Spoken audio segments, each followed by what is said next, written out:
Tonight, a change for the better story that is close to my heart. A local mother is on a mission to get a playground built in our area that is accessible to all children, including those with special needs. She's a determined mother who also happens to be my wife. How old are you right now? 2. How old are you going to be? 3. It's hard to believe my little girl is almost 3. We've had a lot of challenges along the way, but one of the most frustrating comes when we take Milena to the playground. Oh, you want to go over there? Yeah. She wants to enjoy it like other kids, but it's simply not accessible to a child in a wheelchair. There was no ramp system or any way for her to be able to independently get on the equipment herself. Andrea and I do our best. We carry her around. The surface makes it very difficult. Whoa! We ride the slide with her. Was that fun? Yeah. We have to jimmy rig the swings for her or ride along. All of this is what gave Andrea the idea to get an all-accessible playground built in our area. I was looking for ways to make playgrounds accessible and inclusive for everybody. Something like this. November 22nd, this playground officially opened in Paducah. As you can see, it's something all kids can enjoy, especially those with special needs.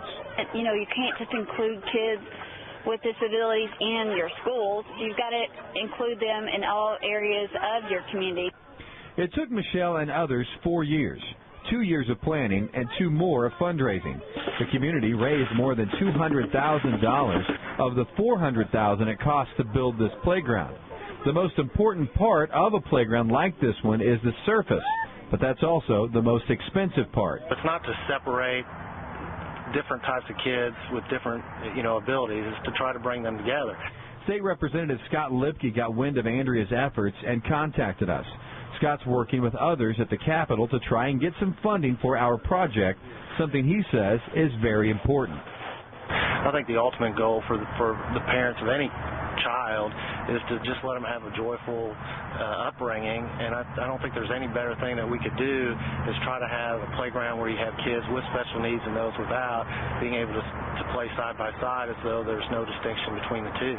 That's what's so great about a playground like the one in Paducah. It's not a playground for kids with disabilities. All kids can play here, but it doesn't exclude those with disabilities like Milena. Scott tried to get funding into last year's budget, but in the end, it was cut. But he's not giving up, and neither are we. But, I won't be deterred either. We'll come back this year, and even though it's a tough budget year, we'll take another shot at it there. Milena was my inspiration for the whole thing, but this is for children of all abilities.